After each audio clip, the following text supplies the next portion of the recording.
Bonjour et merci de nous retrouver pour la Foi prise au mot, votre rendez-vous de formation et de réflexion. Cette semaine, je vous propose d'associer notre voix à la grande célébration des 800 ans de la fondation de l'ordre dominicain en 1216. Et comment mieux s'y prendre qu'en évoquant la lumineuse personnalité de son fondateur, Saint Dominique. Qui fut-il, ce Dominique de Guzman, né vers 1170, dans un tout petit village de Castille, Caleruega, aujourd'hui peuplé de 484 habitants, dernier recensement. Comment, depuis Caleruega, parvint-il à fonder un ordre 8 fois centenaire qui compte aujourd'hui 6500 frères, 4000 moniales, 35 000 sœurs réunies en 150 congrégations et 60 000 membres laïcs regroupés en multiples fraternités. Pour découvrir sa vie, j'ai invité deux membres de la grande famille dominicaine, le frère Philippe Janin, bonjour. Bonjour. Vous êtes dominicain, ça se voit à votre habit, et puis vous êtes également co-auteur du documentaire, le documentaire qui est en train de passer sur KTO en ce moment, Saint Dominique, frère pour l'Évangile. Et puis frère Renaud Silly, bonjour. Bonjour. Alors vous êtes également dominicain, mais vous êtes responsable des lieux saints dominicains de Fangeau, c'est dans l'Aude. On va en parler dans pas très longtemps, au moment où on parlera justement de ces fondations. Alors peut-être pour commencer, dans mon lancement, j'ai parlé du lieu de naissance de Dominique. Est-ce que ça a été important? Est-ce que c'est important, cette origine espagnole? Et puis surtout, comment ça s'est passé? Comment petit Dominique vivait-il? Alors, pour nous Français, quand on va à Caleruega, on découvre un petit village. Encore aujourd'hui, c'est resté une bourgade. Pour les Espagnols, tout a commencé là-bas. Caleruega, c'est pas très loin du monastère de Silos. Et c'est pour ça d'ailleurs que sa maman, enceinte, se rendant au monastère de Silos, va l'appeler Domingo, parce que le monastère de Santo Domingo de Silos, qu'il faut visiter aussi pour son cloître roman magnifique. Et donc, maman est très dévote. Elle deviendra d'ailleurs bienheureuse dominicaine, la Jeanne d'Aza. Et elle s'occupe à la maison, une famille plutôt aisée, mais elle s'occupe beaucoup des pauvres pour accueillir, pour donner, pour soigner, donner à manger, nourrir. Voilà. Et donc, Dominique va naître dans ce contexte-là. Ses frères aussi, Manès, qui deviendra dominicain aussi, vont être tout de suite dans l'ambiance d'une famille à la fois à l'abri du besoin, mais très ouverte aux besoins des autres, des pauvres et des malades. Et ça va forger le cœur de Dominique. C'était une population assez intéressante parce qu'elle avait été libérée en fait, de la tutelle sarrasine à peine quelques décennies plus tôt. Et c'était des gens en fait, qui vivaient à la lisière d'un monde tout à fait différent. Proche de l'islam, avec aussi pas mal de juifs d'ailleurs. Et on peut se demander si ce goût des confins que Saint Dominique a nourri toute sa vie ne s'enracine pas déjà dans ce terroir castillan qui l'a nourri. C'était en plus une région qui était malgré tout assez dangereuse. Il pouvait y avoir des razzias, des choses comme ça qui viennent de pillards de l'autre côté de la frontière.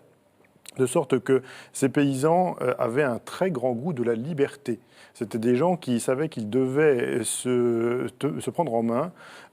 C'était un petit peu le Far West, en fait. C'était des gens qui devaient vraiment... Ils ne pouvaient pas compter sur des autorités constituées pour les protéger. Et on peut se demander si ça ne joue pas aussi un rôle, ça, dans l'éthique de l'ordre, qui a, dès les origines, promu une très, très grande liberté auprès des frères, et même un esprit assez démocratique. En fait, cette bourgeoisie paysanne de Castille, comme on voit dans certaines grandes œuvres de littérature espagnole, comme Fuente Obejuna, par exemple, était très, très attachée à ses libertés, à sa condition non servile. C'est des gens qui n'avaient pas connu l'esclavage. Et donc ça a certainement beaucoup marqué aussi Dominique. Alors donc... On a entendu que c'était le Far West. Dominique ne décide pas de devenir cow-boy, il devient révérend. C'est-à-dire qu'il rentre dans les ordres assez vite. Très vite, on va le confier au tonton, à Gumiel de Izan, qui est au sud de Caleruega, pas très loin. Donc il a 6-8 ans, je crois, et on l'envoie chez le tonton, prêtre, qui va lui donner les rudiments, commencer à le former aux sciences de l'époque. Et de là, il partira à Palencia faire ses études. Et c'est là qu'un autre événement de sa vie va le bouleverser. Une famine, beaucoup de pauvreté.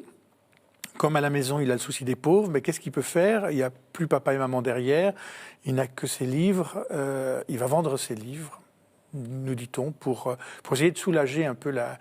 Et c'est un deuxième trait marquant dans la vie de Dominique, ce souci des pauvres, ce souci des gens en difficulté et qui vont marquer sa vie. Il continue sa carrière, si on peut dire, sa carrière ecclésiastique, jusqu'à devenir chanoine à Osma, donc c'était la grande ville de la région. Voilà, il aurait pu en rester là, finalement. Oui, en fait, il y avait à cette époque un grand mouvement de réforme de la vie régulière, spécialement apostolique, autour d'un certain nombre de chapitres, de chanoines, qui se restructuraient dans un sens à la fois plus fervent, plus observant et plus apostolique. Et en fait, le chapitre de la cathédrale d'Osma était à cette époque confié à un prélat de très très grande envergure qui s'appelle Diègue, et qui a repéré certainement Dominique et qui a vu que ce serait une bonne recrue pour promouvoir la réforme de son chapitre. Et donc là, on voit se nouer une relation très intime en fait, entre ce doyen du chapitre qui deviendra évêque du diocèse, Diègue de Acebes, et Dominique lui-même. Qui, en fait, pendant pratiquement 10 années, va suivre en fait, les traces de cet homme exceptionnel, qui est, à bien des égards, d'ailleurs, l'inspirateur du charisme de l'ordre. Oui. On dit souvent que c'est Dominique qui a fondé, mais en fait, l'idée est plutôt celle de Diègue. Après, Dominique va la mettre en forme. Après, c'est Dominique qui va rester sur le terrain. Mais l'idée originale, si on rend à César ce qui est à César, c'est à Diègue. Y compris, parce que pour bien comprendre, les chanoines donc, ont une règle, mais sortent. Un peu comme vous sortez, vous n'êtes pas enfermés, vous n'êtes pas des moines. Cette idée-là, elle vient de là. Enfin, cette idée justement de frères qui sont prédicateurs, donc qui sortent de leur maison, etc. Les ordres mendiants naissent à cette époque-là, oui. avec l'extension des villes. Oui. C'est vraiment les monastères défrichaient dans les vallées, meublaient les campagnes, donnaient un petit peu de. Mais là, au cœur des villes, ça va être les ordres mendiants. Alors, bon, on parle des dominicains, mais à la même période, Saint-François, à Assise, et puis il y avait déjà des prémontrés, et voilà. Tout ça se met en place avec les villes. Et donc, ce ne sont pas des moines, effectivement, ce sont des religieux qui vont s'installer souvent aux confins, au faubourg des villes, près des portes, comme à Paris d'ailleurs, au faubourg Saint-Jacques, qui donnera le nom des Jacobins jusqu'à la Révolution française au fils de Saint-Dominique. Votre nom. Voilà. Appeliez autrefois les Jacobins. Oui. Voilà. Alors, ce qu'on va faire, c'est une première pause, puisque ça va nous permettre de parler de le premier grand événement de la vie de Saint-Dominique, c'est qu'il y voyage. Et je vous propose qu'on entende un extrait de la vie de Saint-Dominique par Jourdain de Sacre. Ça s'appelle « Livre sur les origines de l'ordre des prêcheurs ». Donc c'est Jourdain de Sacre, c'est le second ou le troisième prieur. C'est le successeur qui écrit cette vie dans les années 1230, et on va entendre les chapitres 14 et 15. Il arriva donc en ce temps que le roi Alphonse de Castille conçut le désir de marier son fils Ferdinand à une fille noble des Marches. Il vint trouver l'évêque d'Osma et lui demanda d'être son procureur en cette affaire. L'évêque acquiesça aux prières du roi. Et bientôt, s'adjoignant une escorte d'honneur selon les exigences de sa dignité sainte et prenant également avec lui l'homme de Dieu, Dominique, sous-prieur de son église, il prit la route et parvint à Toulouse. Lorsqu'il eut découvert que les habitants de ce territoire, depuis un certain temps déjà, étaient devenus hérétiques, il se sentit troublé d'une grande compassion pour tant d'âmes misérablement égarées. Au cours de la nuit même, où ils logèrent dans la cité, le sous-prieur attaqua avec force et chaleur l'hôte hérétique de la maison, multipliant les discussions et les arguments propres à le persuader. L'hérétique ne pouvait résister à la sagesse et à l'esprit qui s'exprimaient. Par l'intervention de l'Esprit divin, Dominique le réduisit à la foi. Voilà, donc on a entendu ce texte. Alors peut-être qu'il faut recontextualiser, c'est parce que c'est assez curieux. En fait, il fait partie d'une sorte d'ambassade auprès d'un roi nordique, du roi de Danemark, pour marier la fille d'un roi d'Espagne. C'est pas étonnant parce qu'en fait, le Diègue d'Osma était certes évêque, mais c'était aussi donc un grand seigneur qui avait des fonctions dans l'État castillan. C'était normal qu'un évêque comme ça assume des fonctions politiques de confiance, en particulier pour son roi. Et alors, on a un peu de mal à s'imaginer, mais en fait, ils mettaient à peine 4 mois et demi pour faire l'aller-retour. On pourrait imaginer que n'ayant pas d'avion ni de voiture, ils allaient mettre des années. En fait, non, ça prenait 4 mois et demi. Et donc, c'est sur le chemin qu'ils sont passés à Toulouse et qu'ils ont découvert la présence massive, en tout cas publique surtout, d'une hérésie. Des hérésies, il y en avait un petit peu partout, après tout. Mais là, dans le Toulousain, elle s'exprimait vraiment de façon quasiment libre. Au même moment, à Fangeau, où Saint-Dominique va s'installer quelques mois plus tard, en fait, quelques années à peine, eh bien, la sœur du comte de Foix prononçait publiquement sa profession d'hérésie. Au milieu de tous les habitants médusés. C'est ça qui a dû beaucoup choquer Diègue et Dominique, c'est-à-dire cette présence publique, ouverte, d'une hérésie non chrétienne.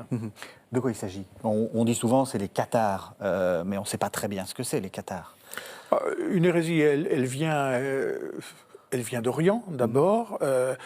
Elle va s'appuyer sur les principes de la gnose, à savoir que l'homme est certainement dotée d'une étincelle de divin, mais qui est prisonnière de la chair, de cette gangue de chair, dont il faut se libérer pour pouvoir libérer en soi le divin. Et donc, ça passe par le rejet de tout ce qui est charnel, les ascèses excessives. Alors, en plus, on va ajouter un régime alimentaire, abstinence sexuelle, parce que tout ça, c'est mauvais. Tout ça, c'est mauvais, mais en même temps, c'est pas chrétien, parce que l'incarnation nous montre qu'au contraire, c'est au cœur de la chair que Dieu se manifeste. Alors, ce mouvement va prendre de l'ampleur, surtout dans cette région qui a son identité forte. On parle de l'Ariège, le comte de Toulouse, enfin l'unification du royaume n'est pas encore faite, donc il y a rivalité, et donc souvent c'est en se démarquant religieusement contre un courant religieux. Alors faut dire aussi qu'à l'époque l'Église n'était pas très vaillante, le clergé n'était pas toujours bien formé, les mœurs étaient souvent dépravées, y compris dans le clergé. Donc les gens marquaient à la fois un rejet du catholicisme de l'époque, rejet des voisins, cultivait son autonomie occitane, aussi en marquant sa différence de ce point de vue-là. Alors, bon, vous savez que le terme de cathare est biaisé. Oui, parce que c'est très romantique. Enfin, en ce moment, c'est très à la mode. Je suis cathare, etc. Oui. Alors, vous n'allez pas dire qu'ils étaient gentils, mais quand même, dites-nous, replacez un peu dans la vérité historique. Déjà, en fait, il y a eu des travaux récemment d'historiens qui ont montré que le catharisme tel qu'on le connaît aujourd'hui, à savoir cette espèce de religion du pur esprit, prônant l'amour et pas la guerre, eh bien, c'est une construction romantique du XIXe siècle. Le mot lui-même est tardif. Ces gens-là ne s'appelaient pas cathares, et même leurs adversaires ne les appelaient pas cathares. Eux-mêmes se disaient les bons chrétiens, ou les bons hommes d'ailleurs, et leurs adversaires les appelaient les parfaits, ce qui ne voulait pas dire qu'ils étaient parfaitement vertueux, mais au contraire qu'ils étaient parfaitement hérétiques. C'était ça que ça voulait dire. Bon.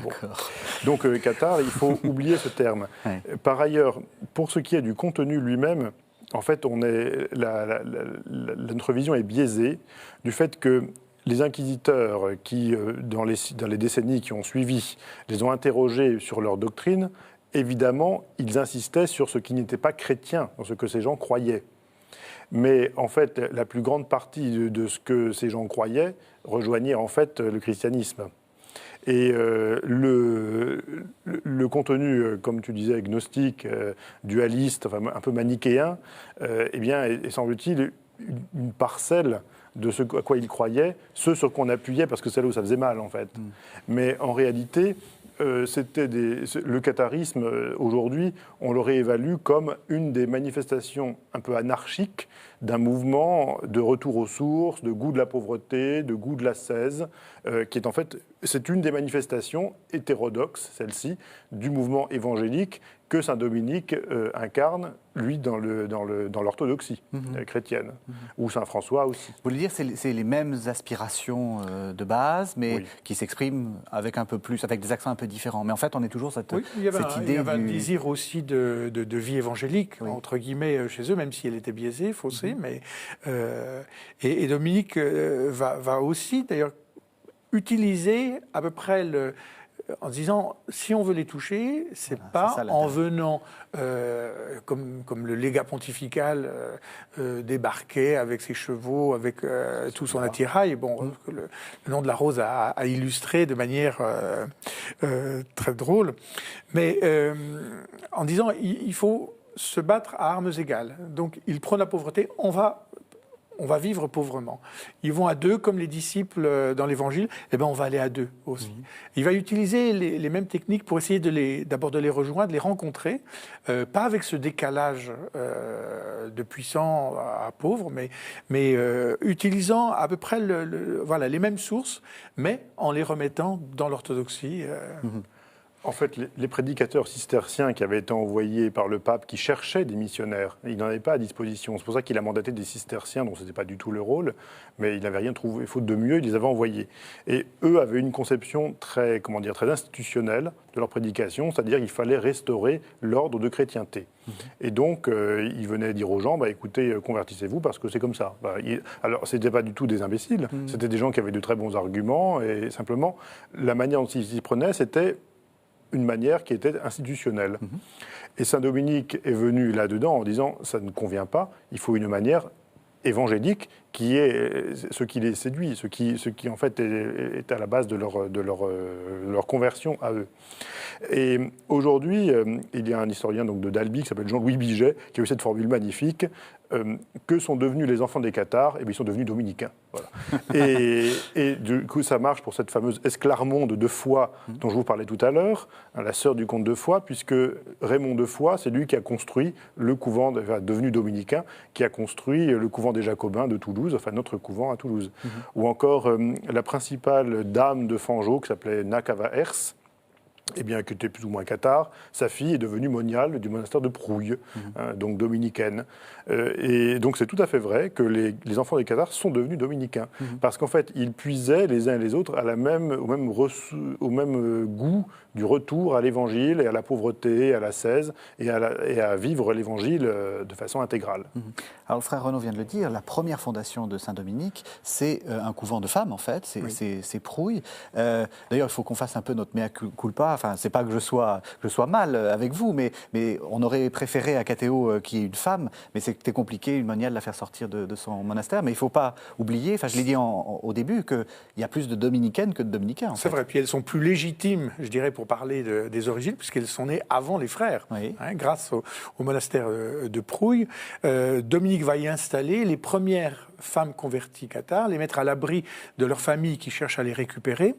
Et donc depuis ce lieu, on appelle le Seignadou, signe, il voit une boule de feu qui arrive sur un lieu qui était déjà un lieu de pèlerinage avec une petite église, lieu de pèlerinage à la Vierge, et voilà, il y voit le signe de Dieu, le Seignadou, que c'est là qu'il doit installer ces femmes. Et donc, c'est aujourd'hui le monastère de Prouille, entre Bram et Fangeau. Dominique était curé de Fangeau pendant quelques années. Le frère Renaud s'occupe des lieux saints, justement. Et on voit bien depuis là, dans la plaine, maintenant le monastère de Prouille. Donc les femmes commencent là. Dominique va les accompagner, va leur recommander de prier pour lui, pour son ministère. Et après, il va confier au monial, justement, d'ici et de là, comme principale vocation, je veux dire, d'appuyer par la prière le ministère des frères, qui arriveront quelques années après. Ça, c'est une dimension qui est, à mon avis, absolument essentielle et trop souvent négligée. C'est que les moniales bénédictines, par exemple, étaient avec une spiritualité du retrait du monde. Parce qu'il fallait se retirer d'un monde mauvais et qui allait à sa perte, surtout dans l'esprit de Saint Benoît. Et à l'époque de Dominique, on n'est plus dans un monde qui va à sa perte, on est dans un monde qui renaît, qui est plein de vigueur et dont il faut non plus se retirer, mais qu'il faut évangéliser. Et du coup, ce sont certes des moniales qui mènent une vie cloîtrée, mais dont la finalité est la conversion des âmes. De sorte qu'elles ont beau être cloîtrées, la finalité de leur vie est apostolique. Et c'est pour ça que la fondation de Prouille est vraiment une étape absolument majeure dans l'évolution de la vie religieuse féminine, parce que pour la première fois, des femmes ont eu une mission d'apostolat. Et par la prière, certes, pas par l'évangélisation directe, mais c'est Catherine de Sienne qui, au siècle suivant, va, pour le coup, elle, partir sur les routes et évangéliser directement. Mais s'il y a aujourd'hui des sœurs qui prêchent, qui enseignent et tout ça, eh bien, c'est un produit, c'est un fruit de cette mutation faite par le monastère de Prouille au début du XIIIe siècle. Fanjo, expliquez-nous, puisque vous en êtes le gardien. D'abord, c'est où exactement, enfin, pour mieux le situer? En fait, ça se trouve entre Castelnaudary et Carcassonne, à peu près à équidistance entre les deux. À l'époque, c'était un bourg de 3-4 000 habitants. C'est-à-dire que c'était une vraie cité. Et un bourg qu'on appelle féodal, c'est-à-dire qu'il était né, il s'était développé comme structure urbaine, parce qu'il y avait des seigneurs qui dominaient une petite région. Et en fait, ces seigneurs ont profité des bisbilles entre les comtes de Toulouse et les vicomtes de Carcassonne pour se tailler une espèce de petit empire à la lisière des deux comtés. Et du coup, il se trouve que ce lignage était cathare. Et donc, c'est pour ça qu'ils ont étendu, par le système de la pyramide féodale, le catharisme dans cette région. Et c'est pour ça que c'était la région la plus profondément cathare de tout le sud-ouest, parce que, en fait, les autorités publiques l'ont répandu. Et du coup, c'est assez fascinant de penser que Dominique a voulu s'installer précisément là. Oui, parce qu'il faut expliquer. Donc, il revient en Espagne, mais enfin, il en repart immédiatement. Puis après, il s'installe avec une sorte de mission de décatharisation. Il est tellement troublé par ça, il s'est dit, mais là où il y a du travail... Parce que, l'Espagne avait connu la période avec les musulmans, mais... Sa région en était protégée. Il trouve une région en danger. Pour lui, il dit c'est là qu'il faut. Et avec Diègue d'ailleurs, ils vont s'y installer pendant quelques temps. Puis Diègue, lui, va devoir retourner quand même dans son diocèse. Mais Dominique va rester. Et il ne retournera pas en Espagne pratiquement. Et donc, il choisit cette sorte de tactique qui consiste à se mettre au cœur des régions pour essayer de les gagner de l'intérieur, c'est ça? C'est ça l'une des spécificités de... Alors je crois que c'est pour les connaître, et puis peut-être pour rencontrer plus les personnes que connaître Il ne vient pas en ethnologue, il ne vient pas en sociologue, il vient simplement en frère, habiter au milieu de ces personnes, et puis leur annoncer l'évangile. Enfin... Et c'est intéressant parce qu'on voit bien que dans l'ordre, vous avez encore cette mentalité-là. Il y a des dominicains en Irak, il y a des dominicains au Caire, il y a cette idée d'être au cœur d'une zone qui n'est pas chrétienne. Alors, pas forcément pour la convertir, on n'en est plus là, mais... On a pris ça sur cette fameuse rencontre, peut-être un peu édulcorée, avec l'aubergiste à Toulouse, en disant finalement c'était pas... c'était à la taverne, à table avec l'aubergiste, en dialoguant toute la nuit, que Dominique a fait son œuvre, quoi, et qu'elle est née. C'est pas en se retirant... Alors, la nuit, il priait beaucoup, mais le jour, il était au contact. Il passait, on disait, ses journées avec les hommes et les nuits avec Dieu. Oui. Et alors, la physionomie de son apostolat dans le Lauragais est très intéressante parce que, alors d'une part, on sait qu'il a beaucoup marché déjà pour aller visiter les fermes, réconforter telle famille catholique tentée par l'hérésie, réconcilier telle famille cathare avec l'Église, parce que même si l'hérésie avait pignon sur rue, malgré tout, les gens restaient chrétiens. Et c'est là où il ne faut quand même pas non plus tomber dans le travers romantique, ou dans la propagande, pour le coup, des seigneurs croisés venus au moment de la croisade albigeoise, qui disaient que le Midi était une terre de perdition. Enfin, on voit des expressions qui font frémir les languedociens, parce qu'ils exagèrent beaucoup. En fait, les gens étaient fondamentalement chrétiens, simplement leur évangélisme, leur désir de perfection et de pauvreté ne trouvait pas sa réponse dans ce qu'il voyait de l'Église. Et c'est pour ça qu'il se jetait sur ces loups déguisés en agneaux, qu'étaient les cathares. Donc en fait, ce que Dominique a fait, c'est d'aller à la rencontre de toutes ces personnes et de leur exposer tout simplement ce en quoi l'Église croit. Alors, il y a eu quelques épisodes aussi assez marquants qui étaient des sortes de grandes controverses publiques qui duraient parfois 15 jours. Il y en a une à Pamiers en juin 1207 qui a duré 15 jours, où en fait, il y avait un arbitre, des docteurs cathares, des docteurs catholiques, et puis tout ce petit monde discutait sur des points de l'écriture en proposant des interprétations et en essayant de montrer que la leur était la plus convaincante. Et ça, il y a au moins 7 ou 8 de ces discussions qui sont attestées. Après, il y en a peut-être d'autres qu'on ne connaît pas, qui ont eu lieu quand même. Et ça a joué, semble-t-il, un grand rôle. C'est intéressant parce qu'il fallait quand même avoir une solide armature doctrinale pour pouvoir s'opposer aux docteurs cathares, montrer que leur interprétation était erronée. Et puis, c'est aussi un moyen d'évangélisation qui est totalement pacifique, qui ne s'appuie pas sur la contrainte ou la coercition des armes, mais uniquement sur la force de la persuasion et sur la force de l'Esprit Saint, en fait. Donc, on voit aussi dans ces grandes controverses publiques quelque chose qui annonce le ministère des Dominicains, à savoir une solide formation et puis ce goût d'une évangélisation pacifique.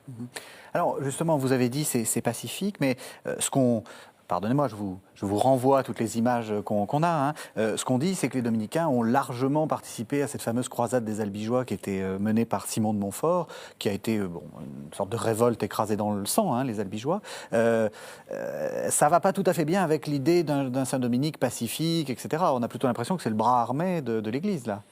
Alors, il y a Saint-Dominique et les Dominicains. C'est-à-dire qu'il ne faut pas attribuer à Dominique ce qu'on aura demandé plus tard, par obéissance au pape, aux Dominicains de faire. Là, on est au tout début, 1209, ça va. Il y a encore plus que Dominique et peut-être quelques frères. Oui, mais je veux dire, beaucoup de choses qui circulent. Le fond du cœur de Dominique était vraiment un homme de paix, et un homme fraternel qui a vraiment essayé de rencontrer les gens par l'échange, par le dialogue, en les rejoignant, pas du tout par la croisade, mais on est dans une période où la croisade est une sorte de remède qu'on pense appliquer aussi peut-être en interne, comme on est allé le faire à l'extérieur. Ouais.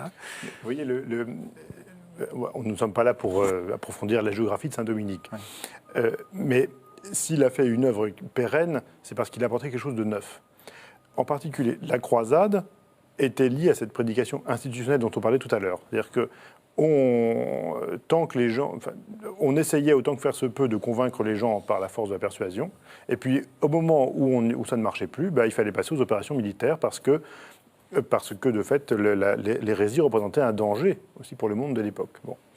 Et c'est pour ça que ce n'est pas une révolte écrasée dans le sang, c'est d'abord une opération de police, plutôt. C'est comme ça qu'il faut la voir. Un peu musclé.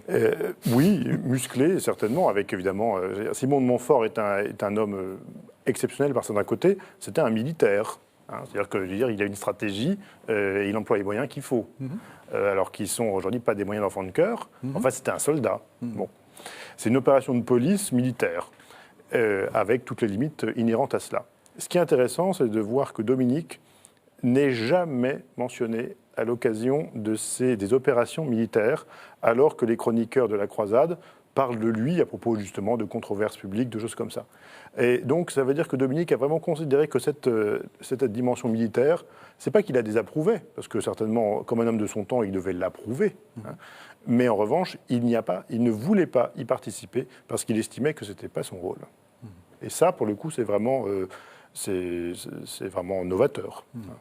Alors vous avez parlé l'un et l'autre de ces controverses publiques. Je vais vous faire entendre la voix de Dominique à travers Jourdain de Saxe. Justement, c'est une de ces controverses. Le texte est un peu long, mais vous verrez à la fin, il y a une sorte de petit programme dominicain et on le commentera à la sortie du texte. Donc c'est toujours de Jourdain de Saxe, le livre sur l'origine de l'ordre des prêcheurs, 1230, et ce sont les paragraphes 20 à 22. Ce n'est pas ainsi, dit-il, frère. Ce n'est pas ainsi qu'il faut procéder. Il me semble impossible de réduire à la fois par des paroles seules des hommes qui s'appuient avant tout sur des exemples. Voyez les hérétiques. Il montre les dehors de la dévotion et donne aux gens simples pour les convaincre l'exemple menteur de la frugalité évangélique et de l'austérité. Si donc vous venez étaler des façons de vivre opposées, vous édifierez peu, vous détruirez beaucoup et ces gens refuseront d'adhérer. Chassez un clou par l'autre, mettez en fuite une sainteté feinte par un véritable esprit religieux. Seule une humilité vraie peut vaincre la jactance de ces pseudo-apôtres. Ainsi Paul a-t-il été contraint de faire l'insensé et d'énumérer ses vertus véritables, en proclamant les austérités et les périls qu'il avait affrontés, pour réfuter l'arrogance de gens qui se glorifiaient de leur vie méritoire. « Quel conseil nous donnez-vous donc, Père très bon ?» disent-ils. Et lui, « Faites ce que vous me verrez faire. » Aussitôt, envahi par l'esprit du Seigneur, il appelle les siens, les renvoie à Osma avec son équipage, son bagage et divers objets d'apparat qu'il avait emportés avec lui, ne conservant que quelques clercs dans sa compagnie. Puis il déclare son intention de s'attarder dans ce territoire pour y répandre la foi. À l'ouïe de ce conseil, les abbés missionnaires, animés par l'exemple, acceptèrent de s'engager de la même manière. Chacun renvoya chez lui les bagages qu'il avait apportés, conservant néanmoins les livres nécessaires en leur temps pour l'office, l'étude et la dispute. Sous la direction de l'évêque, qu'ils constituèrent comme supérieur et pour ainsi dire chef de toute l'affaire, ils commencèrent à proclamer la foi, à pied, sans frais d'argent, dans la pauvreté volontaire. Ce que voyant, les hérétiques se mirent de leur côté à prêcher avec plus de vigueur. Alors voilà, moi j'ai trouvé ce passage intéressant parce qu'il y a beaucoup d'éléments que vous avez un peu conservés. Il y a donc la pauvreté, des livres pour l'office, l'étude et la dispute, donc le côté intellectuel, et puis cette idée aussi que vous êtes prêcheur, enfin qu'il faut y aller pour faire des prédications. Est-ce que c'est une sorte de programme dominicain qui est en train de se mettre en place là ? C'est un programme qui n'a pas pris une ride, parce que, en fait, il est parfaitement adapté à sa finalité. La pauvreté, par exemple, de Saint-Dominique n'est pas une pauvreté mystique. C'est une pauvreté pragmatique, au sens où avoir de grands biens entraîne la fatigue de l'administration, de la gestion, de toutes sortes de choses embêtantes qui entravent le ministère de la prédication. Et je crois que pour ce qui était de sa discipline personnelle, Saint-Dominique avait une conception de la pauvreté qui était pour le coup assez mystique et qui n'était pas si éloignée que ça de celle de Saint-François. C'est-à-dire qu'il a vraiment le goût du détachement, de l'ascèse, de la pénitence. Mais en revanche, il a eu la sagesse de ne pas l'imposer comme telle, comme valeur à l'ordre. Ce qu'il a transmis à l'ordre, c'est une pauvreté pragmatique, pour être libre pour le ministère. C'est ça, au début, on n'était même pas propriétaire de nos maisons ni de nos couvents. Il ne fallait pas, pour justement ne pas être confronté à des soucis de gestion. Mais avec, très vite, un siècle après, c'était déjà trop tard. Il fallait déjà une première réforme. Eh ben oui. Mais les franciscains ont fait pareil. Enfin, je veux dire, on sent bien qu'il y a une sorte d'appel dans ce siècle-là. Il y a toujours l'idéal du fondateur. Et puis ensuite, ceux qui viennent derrière n'ont pas tout de suite le même idéal. Et ensuite, les choses... s'impose avec les nécessités du temps et puis on s'éloigne petit à petit. Alors il faut revenir régulièrement aux sources, essayer de replonger dans les origines pour en retrouver l'esprit premier. Mais bon. La deuxième chose, c'est les livres. Alors, ce qu'il faut comprendre, c'est qu'on a une époque où le livre coûte cher, donc c'est quand même un objet de luxe, et il tient à tout prix à ce qui est des livres. Ça aussi, ce rapprochement, si on peut dire, avec l'université, c'est constitutif de l'ordre ? Ah bah oui, alors les livres, on disait les livres pour la prière. Donc, c'était pas chacun son bréviaire, bien sûr. Il faut se souvenir de ces grands antiphonaires qui sont... il y en a un pour plusieurs, et puis c'est écrit en grosses lettres, c'est ce qu'on peut admirer encore ici ou là, mais parce qu'on chante à distance, d'ailleurs on est obligé de regarder devant soi, donc le chant n'en était que meilleur, et pas du tout né dans le bréviaire. Donc il y avait un livre comme ça pour chaque communauté, chaque groupe, et puis, mais on savait encore beaucoup de choses un petit peu par cœur aussi à l'époque. Et puis alors les livres pour les études, oui, bien sûr, Dominique a le souci d'envoyer très très vite les frères, trop tôt peut-être, même certains vont dire, il est fou, on a à peine, non, je sais ce que je fais, nous dit rapportera la chronique, hein, en dispersant les frères pour les envoyer dans les universités. Donc il y avait ce souci de faire en sorte que les frères étudient, soit pour pouvoir répondre aux arguments, pour pouvoir prêcher, pour pouvoir être au contact. Voilà. Il faut qu'ils prennent leur place. Alors, ça a été à Paris, à l'université, très vite, hein, les frères, et puis avec des figures comme Albert le Grand, Thomas d'Aquin, tout de suite, à Paris. Les querelles, bien sûr, parce que qu'est-ce que ces mendiants-là viennent faire, nous prendre la place. Mais il y a ce souci-là d'envoyer à Bologne, on y viendra, Paris, et puis Oxford aussi, très vite. Voilà, donc... Et Saint-Dominique, en fait, les dominicains plutôt, c'est vrai, ont participé très vite aux universités, mais en plus, ils ont développé le mouvement universitaire. Hein. Par exemple, à Toulouse, ce sont les frères qui ont fondé l'université de Toulouse en 1229, déjà donc quelques années à peine après la mort de Dominique. Donc vraiment, l'ordre a eu un rôle moteur. J'avais vu récemment que, par exemple, Bossuet avait soutenu sa thèse à la faculté de théologie des Dominicains. C'était au XVIIe siècle. C'est ça qu'on lisait encore. Oui, tout à fait. Ils avaient une vraie faculté interne de théologie, enfin, qui était bien sûr liée à l'université de Paris, mais ils avaient la leur à Saint-Jacques, en fait, c'était, hein, donc à côté de la Sorbonne, en fait. Et c'est hallucinant quand on y songe, parce qu'ils étaient une trentaine de religieux en 1217, lorsque Dominique les a dispersés, justement pour aller à Paris, à Bologne, pour aller se former, et puis aussi pour aller recruter dans le milieu des étudiants, ce milieu en pleine effervescence, en pleine formation, de ces gens qui ne se satisfaisaient plus des vieilles structures, des écoles monastiques, mais qui voulaient quelque chose d'un peu plus ouvert sur le monde, et en particulier sur les études de l'Antiquité. Et le succès est absolument fulgurant, hein, quand on y songe, parce que dès 1225, ils avaient un couvent à Constantinople. Dès 1237, Jourdain de Saxe, le successeur de Dominique, meurt en visitant les couvents de Terre Sainte. Et un frère m'a montré un document rigolo où on voit en 1254 un frère dominicain qui prêche à la cour du grand mongol en faisant la controverse avec des docteurs mongols. Hein, à cette époque, je crois que le grand mongol hésitait, est-ce qu'il fallait qu'il devienne chrétien ou musulman. Bon. Et donc c'est pour ça qu'il y avait des dominicains en Mongolie. Enfin, je pense qu'aller en Mongolie en 1254, c'est comme pour nous aller sur la Lune, quoi. C'est du même ordre. Alors, ça s'est répandu comme une traînée de poudre, hein. Très très vite. Ça c'est la Pologne. Oui, tout de suite, Cracovie. Et ce n'est pas uniquement l'extension géographique, c'est aussi une intensité dans la découverte des cultures. Par exemple, en 1240, un dominicain de Barcelone, Raymond Martin, a fondé, donc, dans la capitale catalane, un institut d'études des langues sémitiques, pour lire l'hébreu et le Talmud des Juifs, pour lire l'arabe et des écrits de l'islam, tout cela dans un souci de controverse, de découverte. Et cette espèce de grosse somme qu'on appelle le Pugio Fidei de Raymond Martin, donc de ce dominicain vraiment de la première génération, qui est une espèce d'énorme somme de rapprochement entre l'Évangile et le Talmud juif, c'est resté jusqu'au XVIIIe siècle la principale source de connaissance de la tradition juive post-biblique. Le troisième successeur de Dominique, hein, va encourager l'étude justement de l'islam pour propager aussi la bonne nouvelle dans ces territoires, d'où les couvents un peu partout. Et Raymond Martin a créé, par exemple, donc il avait son studium à Barcelone, mais il a même réussi, quelques années après, à fonder un institut à Tunis.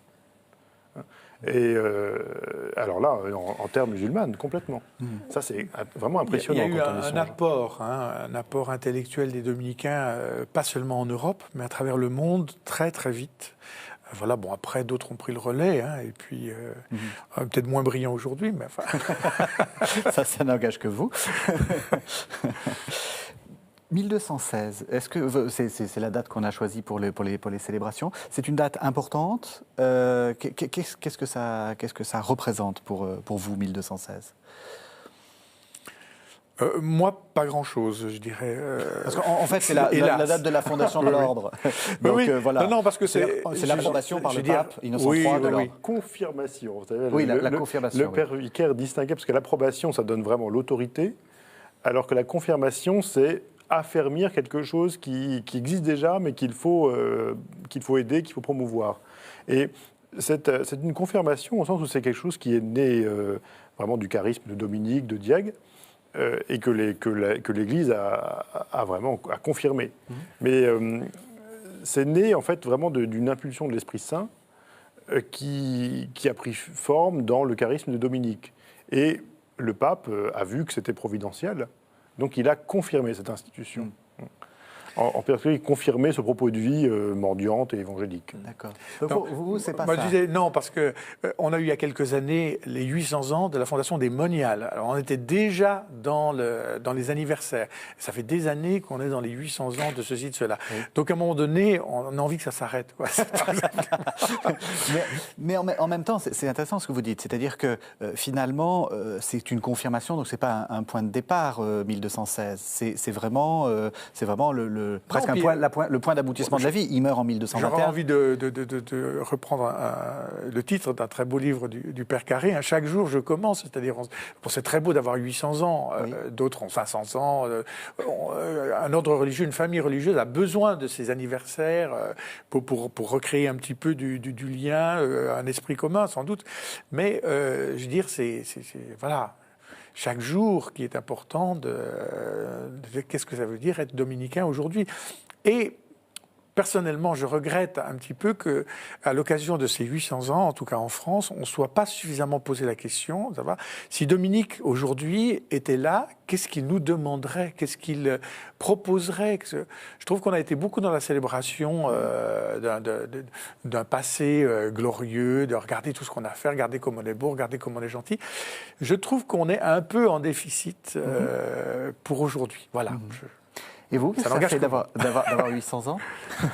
Il les porte très bien. Et toutes ces drones, là, oui. Mode automne-hiver 1215. Oui, non, mais je pense que ces 800 ans, je trouve que c'est vraiment l'occasion d'un retour aux sources aussi, si vous voulez. C'est l'occasion de retrouver le charisme fondateur, qu'est-ce qui a fait vivre ces premières générations, parce que je pense que ce charisme n'a pas pris une ride. Et que si on en vit vraiment à fond, eh bien, ça répond un petit peu à ce que tu dis, c'est-à-dire si on vit de ce goût de la prédication, ce goût du salut des âmes, ce goût de se donner, eh bien, je pense que c'est ça que nous devons retrouver à cette occasion. Après, c'est vrai que que faire? Oui, d'abord, il faut essayer de retrouver cette ferveur originelle. Moi, c'est comme ça que je vois surtout les 800 ans. Nous avons une chance extraordinaire à Toulouse parce que les Jacobins, donc, qui est maintenant un musée, ils ont monté une session de formation au Grégorien dominicain avec Marcel Pérez. Vous savez, c'est un musicologue. Alors c'est vrai que là aussi, donc c'était Saint Thomas d'Aquin jeudi dernier. Nous avons célébré une sorte de concert, on a chanté les matines. Bon, c'est vrai que là, on retrouve vraiment quelque chose de fondamental, je trouve, dans notre vie. Quelle place à la liturgie, la louange de Dieu. C'est des manières par petites touches, en fait, où on essaye de retrouver l'identité propre de l'ordre, je trouve. Oui. Donc on l'a dit, Dominique meurt en 1221. Philippe Janin, vous avez fait un documentaire et en préparant l'émission, vous m'avez dit, c'est vrai qu'en France on a l'impression que c'est un saint français, mais les Espagnols disent il est espagnol et puis les Italiens disent il est aussi italien. Ah oui, quand on va à Bologne, parce qu'on a tourné à Bologne, c'est là que d'ailleurs il est mort, il y a le tombeau de Saint-Dominique. Alors pour quelqu'un qui voulait vivre humblement, modestement, sous les pieds de ses frères. Quelques années après, il y a eu la translation de Saint-Dominique. Alors on lui a fait un tombeau magnifique. Même Michel-Ange a contribué au dessin de l'une ou l'autre des statues. Donc c'est une espèce de pièce montée, comme les Italiens savent le faire, tout à la gloire de Saint-Dominique. Et donc quand on est là-bas, on entend les Italiens qui nous disent « Mais oui, mais finalement, c'est quand même ici... » Alors, parce que s'il est venu à Bologne, c'était pour étudier le droit canon, c'était pour vraiment asseoir solidement son œuvre. Et donc, c'est parti de Bologne. Voilà. Et puis, l'extension après, à partir de Rome. Voilà. Donc, les Italiens s'approprient aussi. Mais c'est bien, parce que chacun s'en approprie un petit bout. C'est peut-être une manière comme ça de vouloir être au plus proche du fondateur. Et en même temps de montrer que c'est une personnalité complexe. Enfin, pas forcément dans un sens négatif, mais dans le sens où il y a la part de la pauvreté, il y a la part de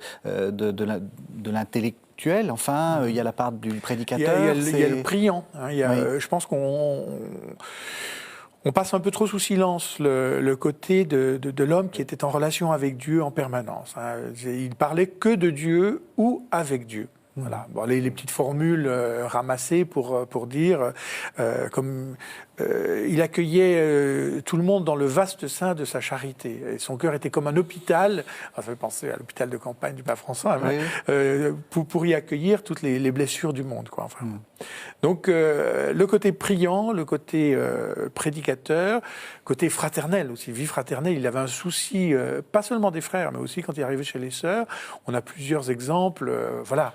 Lui-même s'abstenant, c'était pas bombant, hein, la pauvreté, parfois même il n'y a rien à manger, comme cette apparition de 2 anges qui viennent apporter du pain, parce que les frères sont là, sont à table, il n'y a plus rien à manger, il n'y a plus rien dans les placards, et ce sont 2 anges qui vont apporter du pain à la communauté. Donc, il fait en sorte que l'esprit de communauté soit simple, fraternel, joyeux. Hein. Joyeux, voilà un terme encore que Catherine de Sienne reprendra quand elle parlera de la voix de Dominique, une voix toute large, toute parfumée, toute joyeuse.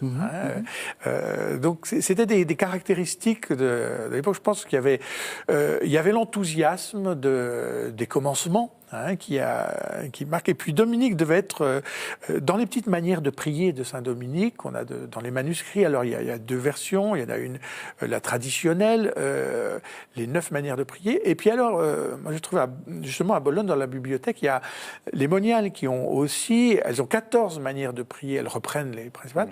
Et il y a toujours Dominique en chemin aussi avec un frère. Voilà, parce qu'on partait 2 par 2, comme les apôtres, à pied.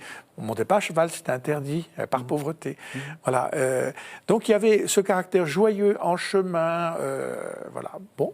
Donc je crois que c'est un personnage très attachant. Alors par quelques côtés qu'on le prenne, l'intellectuel va le prendre par le souci du travail, de la rigueur intellectuelle.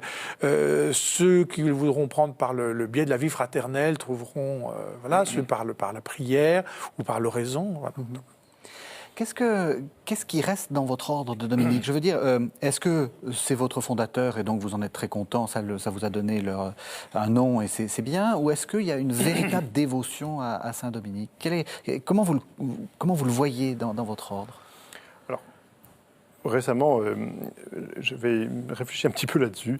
Il y a 2 manières, je trouve, tout à fait intéressantes. Celle de Bernanos, qui par exemple, dans la vie de Saint-Dominique, dit que Dominique est comme une racine, et son ordre, c'est comme les branches de l'arbre, qui manifeste son charisme personnel, mais qui est enfoui, qui ne se voit pas beaucoup, qui n'est pas très, très apparent, mais en fait, tout s'enracine en lui. D'une certaine manière, presque tous les saints et les saintes de l'ordre diffractent en quelque manière cette lumière de Dominique qui disparaît dans la lumière. Et ce qui est magnifiquement représenté par Henri Matisse à la chapelle de Vence, où on voit ce sont des carreaux de faïence, un Dominique avec une tête sur laquelle il n'y a aucun trait. Parce qu'en fait, pourquoi est-ce qu'il n'y a aucun trait ? Parce qu'il est pris dans une lumière. Et donc, du coup, on ne discerne plus le nez, les yeux, la bouche. Il est en fait complètement pris. Si on veut savoir qui c'est, il faut regarder son ordre. Et ça, c'est quelque chose, je crois, qui nous porte parce que, du coup, c'est quelqu'un qui nous laisse vivre. Quoi. Je veux dire, c'est pas quelqu'un qui on voit qu'il soutient, qu'il porte, dans sa prière d'ailleurs, son ordre. Mais du coup, il n'est pas là pour donner des prescriptions impératives ou des choses à respecter absolument. Je trouve qu'il a l'avantage de ne pas être encombrant. On n'a pas un fondateur encombrant, tellement discret d'ailleurs. Il n'a rien écrit. On n'a pas de traces de lui. Il y a son couteau qu'on voit à Bologne, son bréviaire, c'est tout. Voilà, mais très peu de choses. Il y avait presque rien. Donc c'est dans cette absence pratiquement, et effectivement, c'est cet avantage, c'est qu'il n'en est que plus présent dans le creux, peut-être comme dans le visage sans trait de Matisse. Ça veut dire à la fois que, comme tu dis, il est dans la lumière, ça veut dire aussi que c'est tout visage de dominicain qui peut s'y glisser, tu sais, comme dans les fêtes foraines où il y a un cercle et puis on se met. Je veux dire, ça peut être, c'est peut-être une invitation pour chaque frère à prendre le visage, et chaque sœur aussi, chaque laïc aussi, la famille est très, très large. Oui, voilà. Et on ne les nomme pas parce qu'on a toujours peur d'en oublier, mais ils sont tous dans notre cœur. Un dernier mot, parce que donc on est à la fin de l'émission. On associe aussi Dominique avec le rosaire. Alors, volontairement, on n'a pas mis dans la vie de Dominique cette apparition à Notre-Dame du Rosaire. D'où vient ce lien entre les dominicains et le rosaire ? En fait, c'est en milieu dominicain que le rosaire est né. Non, qu'il était structuré, parce qu'il était né avant. Mais... Oui. C'est Alain de la Roche qui va structurer la série des 15 mystères. Breton de Dinan, au 1475. Il va s'inspirer de toutes ces prières. C'est Marguerite d'Ypres, déjà, qui récitait des patenôtres et puis des clausules et des Ave Maria qui nourrissaient ces journées entières. Et il a l'idée de regrouper cela et d'en faire une catéchèse, parce que ça aussi, c'est un aspect de la prédication. 15 mystères. Alors, pape Jean-Paul II ajoutera les mystères lumineux de la vie de Christ. Mais voilà, avoir une petite catéchèse en 15, puis 20 mystères, des dizaines où on salue la Vierge, on l'invoque, on rappelle à travers la Vierge la vie du Christ, parce que c'est elle qui nous a donné le Christ. Et voilà, ça fait une catéchèse. Elle est illustrée parfois par des tableaux dans les églises où il y a les 15 médaillons ou par des vitraux. Voilà. Donc c'est plus tardif, mais on a souvent la représentation, alors très vite parce qu'on arrive à la fin de l'émission. En fait, Saint-Dominique, il n'a pas connu le rosaire tel que nous l'avons, bien sûr, qui était un petit peu plus tardif, mais néanmoins, il a initié un mouvement qui est celui, en fait, qui va se perfectionner dans la prédication du rosaire. Oui. C'est-à-dire enseigner des manières de prier qui soient simples, à la portée de tous, et qui soient vraiment très nourrissantes, parce que le contenu, c'est l'Évangile. Et alors, il l'a fait à sa manière. Après, ça s'est structuré, ça s'est développé, ça s'est précisé dans la prédication du rosaire. Mais on peut dire que Dominique est l'instituteur de ce type de prédication-là. Alors, merci. On arrive à la fin. Juste après, c'est la victoire de Lépante, avec les confréries du Rosaire, qui ont fait que le pape Saint Pie V, dominicain, a attribué la prédication du Rosaire aux dominicains pour les remercier de leurs efforts qui ont emporté la victoire de Lépante. Merci beaucoup. Merci à tous les deux de nous avoir fait découvrir la vie de Saint-Dominique. Alors, Philippe Janin, je rappelle le titre, mais les téléspectateurs sont en train de le voir, de votre documentaire qui passe. Fait avec Anne de Noret, je ne voudrais pas l'oublier. Voilà, Saint-Dominique, frère pour l'Évangile. Merci vraiment à tous les deux. Merci de nous avoir suivis. Vous pouvez retrouver cette émission sur www.ktotv.com. À la semaine prochaine.